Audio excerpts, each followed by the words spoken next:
बिस्मिल्लाहिर्रहमानिर्रहीम। Ninth class आज की वीडियो में हम आपकी बुक का last chapter number 9 nature of science and physics के लॉन्ग रिस्पॉन्स क्वेश्चन सॉल्व करेंगे। इस चैप्टर का फर्स्ट क्वेश्चन है discuss the importance of physics in our daily life.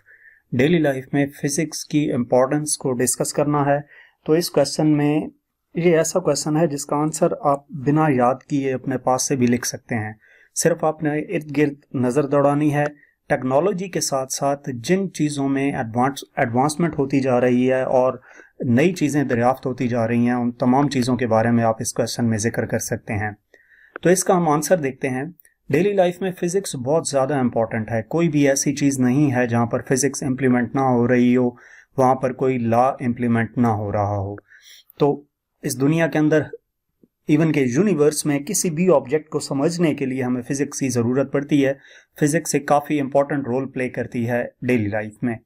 तो अब हम डेली लाइफ से कुछ एग्जांपल्स देखते हैं। सबसे पहले टेक्नोलॉजी एंड एवरीडे डिवाइसेस की बात करते हैं। टेक्नोलॉजी की बात की जाए तो ट्रांसपोर्टेशन में कार्स, बसेस, ट्रेन्स, एरोप्लेन्स, ये जो हैं जो कि ट्रांसपोर्ट का ज़रिया हैं हमारी लाइफ में, वो तमाम फिज़िक्स के प्रिंसिपल्स के मुताबिक बनाए गए हैं, जिसमें types of motions, forces, mechanical force वगैरह ये सारी चीज़ें शामिल हैं। दूसरा हमारे पास कम्युनिकेशन है। कम्युनिकेशन में स्मार्टफोन्स आ जाते हैं, कंप्यूटर्स हैं और इंटरनेट है। इनकी बेस पे हम एक जगह से दूसरी जगह अपना पैगाम भेज सकते हैं या रिसीव कर सकते हैं। और ये सारे डिवाइसेस किन चीज़ों पे काम कर रही होती हैं? इलेक्ट्रोमैग्नेटिज्म, ऑप्टिक्स या क्वांटम मैकेनिक्स वगैरह पे। तीसरी हमारे पास जो है वो होम अप्लायंसेज हैं। होम अप्लायंसेज से मुराद घरों में इस्तेमाल होने वाली चीज़ें हैं, जैसा कि रेफ्रिजरेटर है, माइक्रोवेव है, वॉशिंग मशीन है, एयर कंडीशनर है। ये तमाम जो हैं घरों में इस्तेमाल होने वाली चीज़ें हैं जो कि जहाँ पर फिज़िक्स इम्प्लीमेंट हो रही है और इनमें फिज़िक्स के जो लॉज अप्लाई हो रहे हैं वो थर्मोडायनामिक्स, इलेक्ट्रोमैग्नेटिज्म और मैकेनिक्स हैं। अब इनको अगर मैं डिटेल से एक्सप्लेन करना चाहूँ कि कार के ऊपर कौन सी फोर्सेस या मोशंस अप्लाई हो रही हैं तो वो काफ़ी लेंथी हो जाएगा। तो सिंपली आपने क्या करना है, इनको ऐसे पॉइंट्स की सूरत में लिख देना है कि टेक्नोलॉजी एंड एवरीडे डिवाइसेस में कहाँ कहाँ पे फिजिक्स इस्तेमाल हो रही है। उसके बाद दूसरा हम केस देखते हैं जिसमें कि अंडरस्टैंडिंग नेचुरल फेनोमेना जो हमारे इर्द गिर्द है, वहाँ पे फिजिक्स कैसे इम्प्लीमेंट हो रही है, फिजिक्स कैसे इंपॉर्टेंट रोल प्ले कर रही है, उसके बारे में हम देखते हैं। तो अगर वेदर की बात की जाए तो वेदर फॉरकास्टिंग के लिए फिजिक्स बहुत ज़्यादा ज़रूरी है। अगर फिजिक्स नहीं मालूम, इससे आपने चैप्टर 7 के अंदर जो वेदर की कंडीशंस पढ़ी हैं कि एटमॉस्फेरिक प्रेशर चेंज होने से वेदर चेंज होता है, तो इसका मतलब क्या है कि वेदर के लिए फिजिक्स काफ़ी इंपॉर्टेंट रोल प्ले करती है। उसके बाद ग्रेविटी की बात की जाए तो ग्रेविटी क्या है? वो फोर्स है जिस फोर्स की वजह से अर्थ किसी भी ऑब्जेक्ट को अपने सेंटर की तरफ खींचती है। तो इसका मतलब यह है कि ग्रेविटी की फोर्स मौजूद होती है और ये हमें कौन बताता है? फिजिक्स के जरिए से हमें पता चला। इसके बाद लाइट एंड साउंड की बात की जाए तो फिजिक्स एक्सप्लेन करती है नेचर ऑफ लाइट को। लाइट की नेचर क्या है? ऑप्टिक्स जो है पूरी एक बुक है, एक अलग सब्जेक्ट है, एक अलग फिजिक्स की ब्रांच है जिसमें हम एक्सप्लेन करते हैं लाइट के बारे में। और इसी तरह साउंड की बात की जाए तो अकॉस्टिक्स 10th क्लास में साउंड का आपका पूरा चैप्टर है, तो उसमें आप डिटेल से पढ़ते हैं। तो ये सब क्या है कि फिजिक्स काफ़ी इंपॉर्टेंट रोल प्ले करती है किसमें? लाइट एंड साउंड में भी। इसके बाद अगर तीसरी एग्जांपल देखी जाए तो वो क्या है? Basic actions and activities. जो बेसिक एक्शंस और एक्टिविटीज़ हैं वहाँ पे भी फिजिक्स काफ़ी इंपॉर्टेंट रोल प्ले करती है, जैसे वॉकिंग एंड रनिंग है। अब वॉकिंग से मुराद आपने चैप्टर 3 में पढ़ा है कि हर एक्शन का एक रिएक्शन होता है। तो चलते हुए हम अपने पाँव से ज़मीन को पीछे की तरफ धकेलते हैं, जिसके नतीजे में खुद आगे की तरफ मूव करते हैं। तो इसका मतलब ये है कि वॉकिंग और रनिंग में भी फिजिक्स इन्वॉल्व है, जिसमें फोर्स हो सकती है, मोशन है, एनर्जी इन्वॉल्व है। इसके बाद अगर कुकिंग की बात की जाए तो कुकिंग में भी फिजिक्स इंपॉर्टेंट रोल प्ले करती है। जैसे कुकिंग में हीट ट्रांसफर कैसे होती है, टेम्परेचर, ये सारा कुछ थर्मोडायनामिक्स से रिलेटेड है। इसके बाद फूड प्रॉपर्टीज, फूड में केमिकल एनर्जी वगैरह होती है, ये सब चीज़ें कुकिंग से रिलेटेड हैं। स्पोर्ट्स की बात की जाए तो स्पोर्ट्स में भी फिजिक्स इंपॉर्टेंट रोल प्ले करती है। जैसे फुटबॉल को किक की जाए तो फुटबॉल जो 45 डिग्री के एंगल पे या अर्थ के साथ किसी भी एंगल पे फुटबॉल को किक किया जाए तो वो एक प्रोजेक्टाइल मोशन बनाएगी। ठीक है, उस प्रोजेक्टाइल मोशन के दौरान काफी सारी चेंजिंग्स आएंगी, जैसे हाइट चेंज होगी, ग्रेविटेशनल फोर्स उस पर अप्लाई हो रही है, इस तरह के और काफी सारी चीजें हैं। बैट का स्विंग करना, बॉल का स्विंग करना, तो स्विमर जो है उसकी जो मोशन है, ये सारी चीजें किस वजह से हमें पता चलती हैं कि इसका मतलब ये है कि फिजिक्स जो है वो काफी इंपॉर्टेंट रोल प्ले कर रही है इन तमाम एक्टिविटीज में। तो हमने इस क्वेश्चन में ये देखा कि हमारी डेली लाइफ में फिजिक्स किस तरह से इंपॉर्टेंस रखती है। इसके बाद नेक्स्ट क्वेश्चन है, question number 2, briefly discuss the importance of physics in other disciplines of science. बाकी डिसिप्लिन जो हैं साइंस के, यानी कि फिजिक्स से हट के अगर बाकी डिसिप्लिन्स की बात की जाए, जिस तरह के बायो है, केमिस्ट्री है, कंप्यूटर वगैरह है, तो यहाँ पे फिजिक्स कैसे इंपॉर्टेंट रोल प्ले कर रही है, तो इसको भी हम एक्सप्लेन करते हैं। सबसे पहले हम केमिस्ट्री की बात करते हैं। केमिस्ट्री में फिजिक्स को कैसे इंप्लीमेंट किया जाता है कि फिजिक्स को इंप्लीमेंट करके हम एटम्स और मॉलिक्यूल्स के बारे में पढ़ते हैं, क्वांटम मैकेनिक्स के बारे में पढ़ते हैं, इलेक्ट्रोमैग्नेटिक फोर्सेस के बारे में पढ़ते हैं। केमिकल रिएक्शंस जो हैं दो चार्जेस के दरमियान, जो सेंटर में न्यूक्लियस है, न्यूक्लियस में प्रोटॉन और न्यूट्रॉन मौजूद हैं और उस न्यूक्लियस के क्रॉस ऑर्बिट्स में इलेक्ट्रॉन रिवॉल्व कर रहे हैं, तो ये सब चीजें हमें केमिस्ट्री में फिजिक्स के थ्रू ही पता चलती हैं। अब जैसे केमिकल रिएक्शंस की बात की जाए तो केमिकल रिएक्शंस जो हैं principle of energy transfer, heat and entropy पे डिपेंड कर रहे होते हैं, जो कि बेसिकली फिजिक्स के टॉपिक्स हैं। इसके बाद केमिस्ट्री के बाद अगर बायोलॉजी की बात की जाए तो बायोफिजिक्स जो है वह एक्सप्लेन करती है बायोलॉजिकल प्रोसेसेस को, जैसे कि मसल कॉन्ट्रैक्शन है, मसल कॉन्ट्रैक्ट कैसे करते हैं, नर्व सिग्नल ट्रांसमिशन के दिमाग को जो हमारे सेंसेस हैं वो कैसे डाटा ट्रांसफर करती हैं, ट्रांसमिट करती हैं, और एंड प्रोटीन फोल्डिंग, तो ये सारे जो हैं जहां पर भी बायो में फिजिक्स इंक्लूड है। इसके बाद अगर एस्ट्रोनॉमी की बात की जाए, एस्ट्रोनॉमी क्या है, यूनिवर्स में मौजूद जो ऑब्जेक्ट्स हैं उनके बारे में बात की गई है। तो प्लैनेट्स जो हैं, प्लैनेट्स मूव कैसे कर रहे हैं, स्टार्स बनते कैसे हैं, गैलेक्सीज कैसे बनती हैं, उनका बिहेवियर कैसा होता है, इन सब में न्यूटोनियन मैकेनिक्स और जनरल रिलेटिविटी अप्लाई हो रही है, जो कि फिजिक्स का हिस्सा है। इसके बाद अगर फोर्थ में बात की जाए तो जियो फिजिक्स है। जियो कैसे कहते हैं अर्थ को, तो अर्थ के बारे में जो स्टडी है उसमें फिजिक्स इन्वॉल्व है, यानी कि स्टडी ऑफ अर्थक्वेक्स, जलजिला कैसे आता है, उसकी रेंज क्या है, उसकी वैल्यू कितनी है, volcanoes and earth's magnetic field relies on physics. तो ये जियो फिजिक्स में फिजिक्स इन्वॉल्व है, जिसके जरिए से हम ये पढ़ते हैं कि अर्थक्वेक कैसे आ सकता है, वॉल्केनोज कैसे बनते हैं, और अर्थ की मैग्नेटिक फील्ड जो है वो रिलाई कर रही होती है फिजिक्स पे। इसके बाद 5th नंबर पे बात की जाए तो हमारे पास है इंजीनियरिंग। अब इंजीनियरिंग में जितनी भी इंजीनियरिंग की ब्रांचेस हैं, जैसा कि मैकेनिकल इंजीनियरिंग है, इलेक्ट्रिकल इंजीनियरिंग है, सिविल इंजीनियरिंग है या एरोस्पेस है, ये तमाम जो हैं फिजिक्स की वजह से ही मुमकिन है, क्योंकि इसमें हम फिजिक्स के कॉन्सेप्ट्स पढ़ते हैं। कौन से कॉन्सेप्ट, जैसा कि मोशन है, कि अगर एरोस्पेस की बात की जाए तो एरोस्पेस में जो एस्ट्रोनॉट्स अगर मूव करते हैं स्पेस में, या फिर एरोप्लेन्स मूव करते हैं, तो वो कैसे मूव करते हैं, ये मोशन, एनर्जी, मटेरियल्स और इलेक्ट्रोमैग्नेटिज्म इसमें इन्वॉल्व हैं। इंजीनियरिंग के बाद 6 नंबर पे कंप्यूटर साइंस है। कंप्यूटर साइंस में आप अगर इलेक्ट्रॉनिक मटेरियल की बात करें तो वो मटेरियल साइंस से आ जाता है। Electronic materials forms the basis of computing devices. इसके बाद प्रिंसिपल ऑफ इलेक्ट्रोमैग्नेटिज्म जो हैं एंड ऑप्टिक्स, वो अनेबल करते हैं ट्रांसमिशन ऑफ डाटा। जैसा कि आपने फाइबर ऑप्टिक्स पढ़ा हुआ है, ऑप्टिकल फाइबर जिसमें डाटा ट्रांसफर होता है, तो वो किस वजह से मुमकिन है, फिजिक्स की वजह से। लेकिन वो ऑप्टिकल फाइबर यूज किस लिए की जाती है, एक कंप्यूटर से दूसरे कंप्यूटर तक डाटा ट्रांसमिट करने में, मतलब with in the countries. 7 number है एनवायरमेंटल साइंस। एनवायरमेंटल साइंस में फिजिक्स हेल्प करती है क्लाइमेट सिस्टम्स का मॉडल बनाने में, पोल्यूशन जो है उसको डिस्पर्स करने में, और रिन्यूएबल एनर्जी रिसोर्सेज की जो टेक्नोलॉजी में एडवांसमेंट होती जा रही है, यानी कि सोलर पैनल्स का बनना और विंड टर्बाइंस का बनना, तो ये सब भी किस वजह से मुमकिन है? फिजिक्स की वजह से मुमकिन है। तो यहां पे हमने इस क्वेश्चन में ये देखा कि फिजिक्स जो है वो अपने आप के अलावा बाकी जो सब्जेक्ट्स हैं उनमें कैसे इन्वॉल्व है।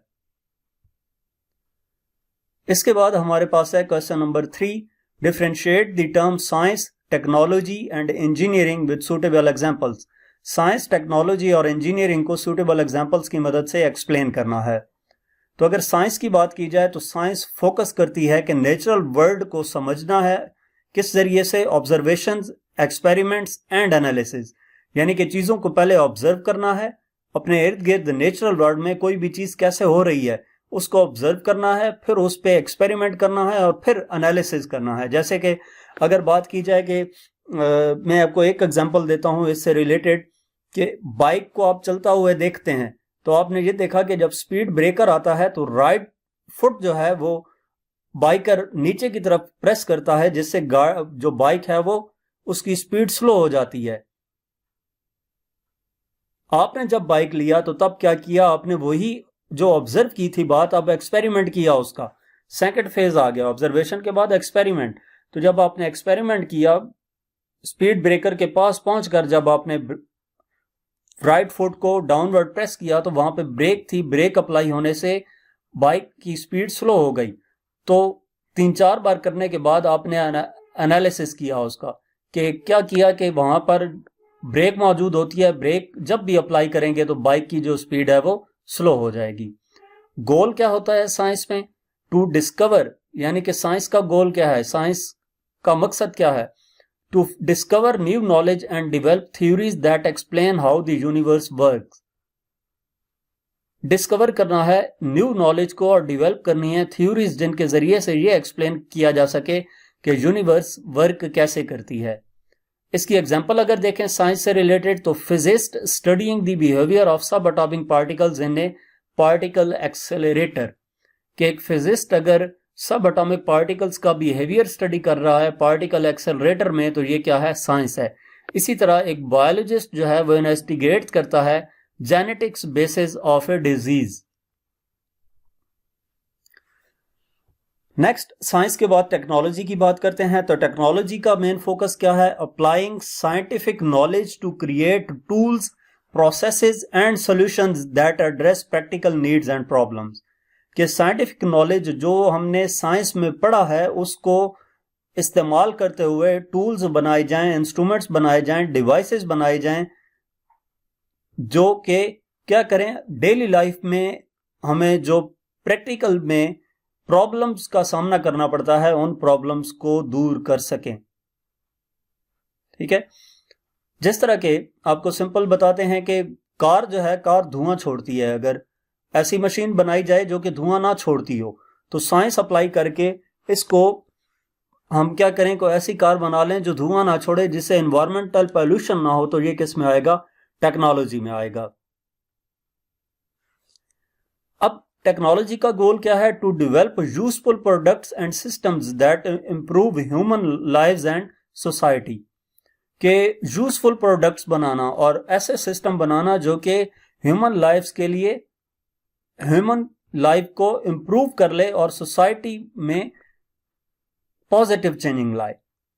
एग्जाम्पल क्या है? Creation of vaccines to prevent infectious diseases, vaccine create करना। ये बायो की बात की जा रही है, बायो से रिलेटेड, कि वैक्सीन जिस तरह कोविड-19 था, कोविड-19 के लिए वैक्सीन बनाई गई। तो वैक्सीन क्या काम करती है? उस डिजीज से, जो वायरल इन्फेक्शन है, उससे हमें रोक के रखती है, उसको हमसे दूर रखती है। तो ये किस वजह से है? टेक्नोलॉजी में एडवांसमेंट की वजह से। इसी तरह invention of the internet which revolutionised communication and information sharing, internet का आना। जब इंटरनेट नहीं था तो एक जगह से दूसरी जगह तस्वीर वीडियो सेंड करना मुश्किल होता था। लेकिन इंटरनेट के थ्रू अब ऑलमोस्ट तमाम ऐप्स जो हैं वो इस जो ट्रांसमिशन ऐप्स हैं, जो सोशल ऐप्स हैं, जिस तरह के व्हाट्सएप है, इंस्टाग्राम वगैरह हैं, इनमें पिक्चर्स और वीडियोस इजीली सेंड हो सकती हैं। इसके बाद तीसरी इंजीनियरिंग की बात की गई थी। तो इंजीनियरिंग क्या है?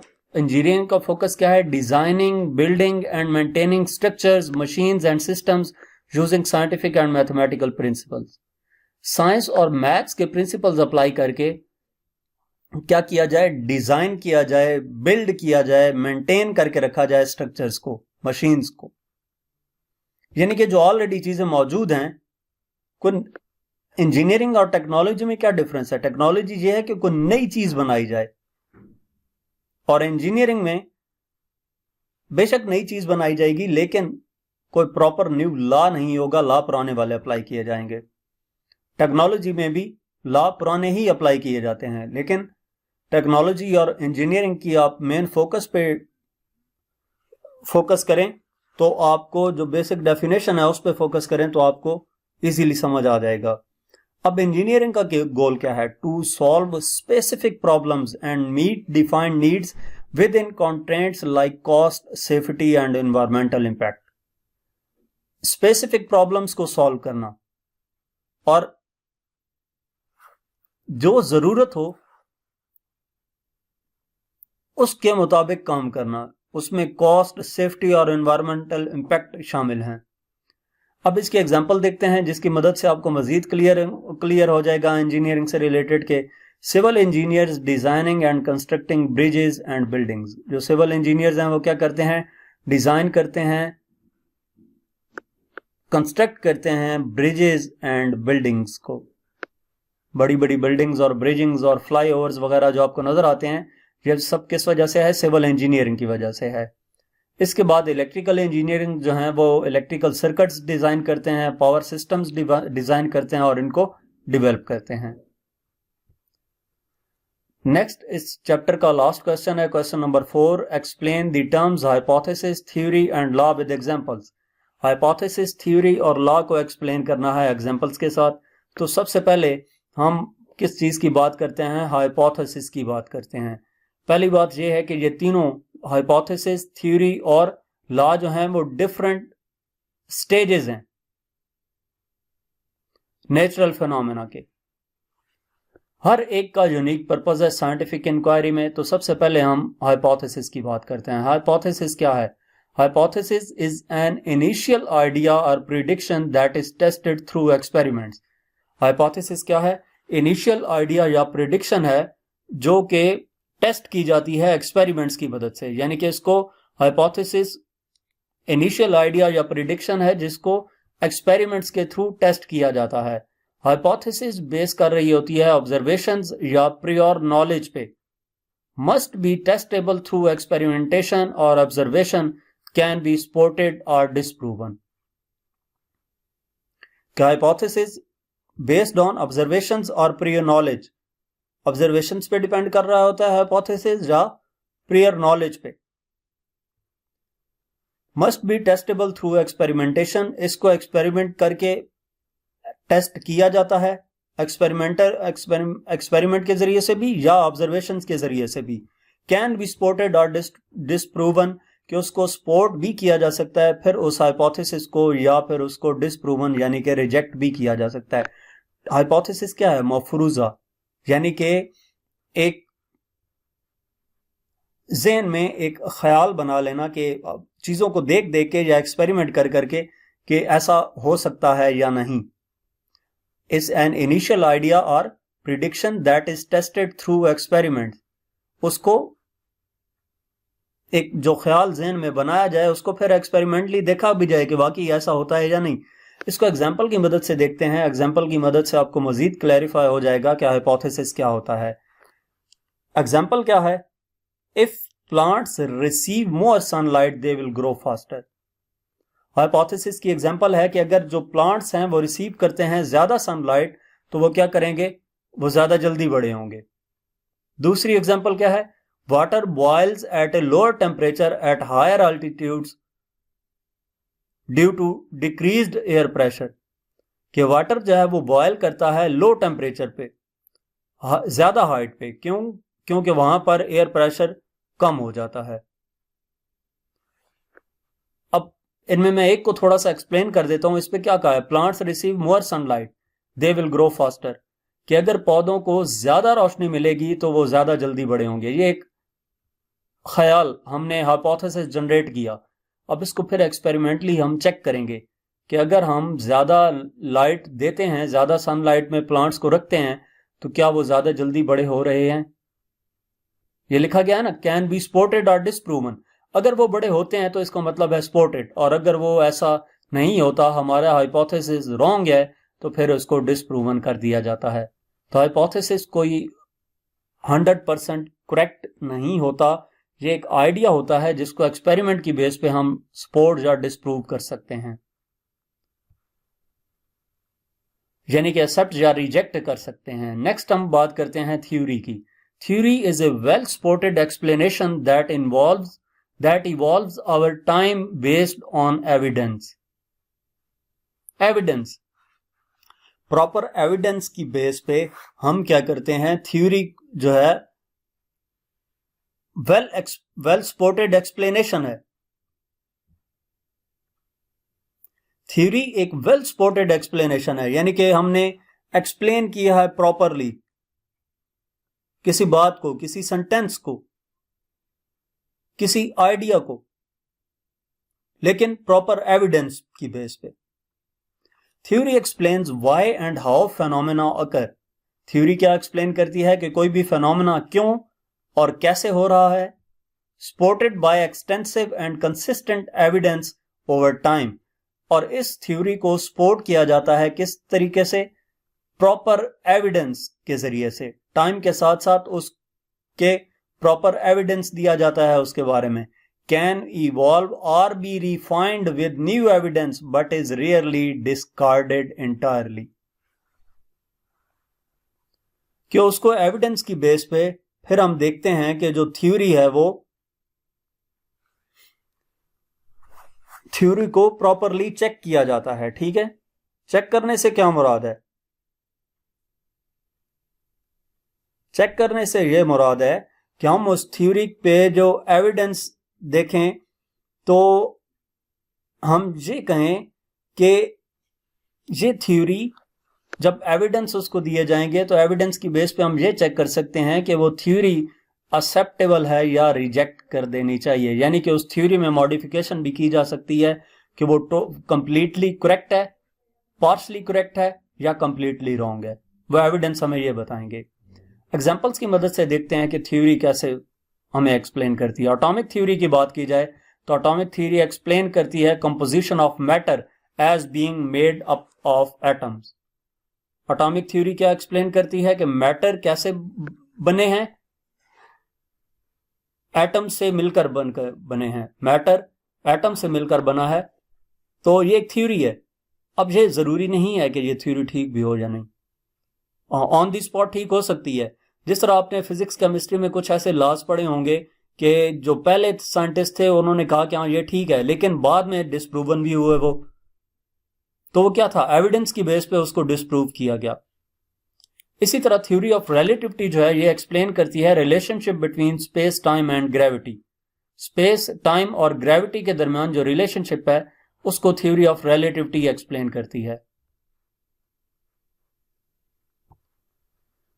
नेक्स्ट तीसरा हमारे पास है लॉ। लॉ क्या है, law is a universal statement that describes what happens but does not explain why it happens. Theory हमें प्रॉपर एक्सप्लेन करती है कि क्यों हुआ, लेकिन लॉ जो है वो एक्सप्लेन नहीं करता। हाँ, लॉ यूनिवर्सल स्टेटमेंट है जो ये डिस्क्राइब करेगा कि क्या हुआ, लेकिन ये एक्सप्लेन नहीं करता कि क्यों हुआ। लॉ डिस्क्राइब्स ऑब्जर्व्ड पैटर्न्स और phenomena without offering an explanation, generally expressed in mathematical terms, universally applicable under specific conditions. Law describe करता है observed patterns को या phenomena को without offering explanation, यानी कि प्रॉपर किसी explanation के बगैर ही लॉ जो है वो डिस्क्राइब करता है पैटर्न्स या phenomena को। जनरली इसको मैथमेटिकल टर्म्स में एक्सप्लेन किया जाता है। जैसे न्यूटन्स लॉज ऑफ मोशन है, describe the motion of objects under forces. अब ये बताता है कि क्या हुआ, लेकिन क्यों हुआ ये नहीं बता रहा। Newton second law of motion की बात करें, F equal to ma mathematical term है, उसमें फोर्स अप्लाई करने से एक्सेलरेशन प्रोड्यूस हुआ और वो एक्सेलरेशन फोर्स के डायरेक्टली प्रोपोर्शनल और मास के इनवर्सली प्रोपोर्शनल है। तो उसमें जस्ट ये बताया गया कि क्या हुआ, लेकिन क्यों हुआ उस चीज की एक्सप्लेनेशन लॉ में नहीं दी जाती। इसी तरह law of conservation of energy है, इसमें यह बताया जाता है कि एनर्जी ना तो क्रिएट की जा सकती है और ना डिस्ट्रॉयड की जा सकती है, एक फॉर्म से दूसरी फॉर्म में हम कन्वर्ट जरूर कर सकते हैं एनर्जी को। तो यहां तक हमारे पास इस चैप्टर के लॉन्ग क्वेश्चंस थे। आज के इस लेक्चर के साथ 9th क्लास के जो न्यू बुक है नेशनल बुक फाउंडेशन, उसके तमाम एक्सरसाइज के सॉल्यूशंस इस चैनल के ऊपर अपलोड किए जा चुके हैं। तो कोई भी किसी भी चैप्टर की एक्सरसाइज का सॉल्यूशन देखने के लिए या कोई भी टॉपिक देखने के लिए, इवन कि नेशनल बुक फाउंडेशन नहीं बाकी भी किसी भी बुक की एक्सरसाइज का सॉल्यूशन देखने के लिए आप हमारा चैनल विजिट कर सकते हैं। Thank you.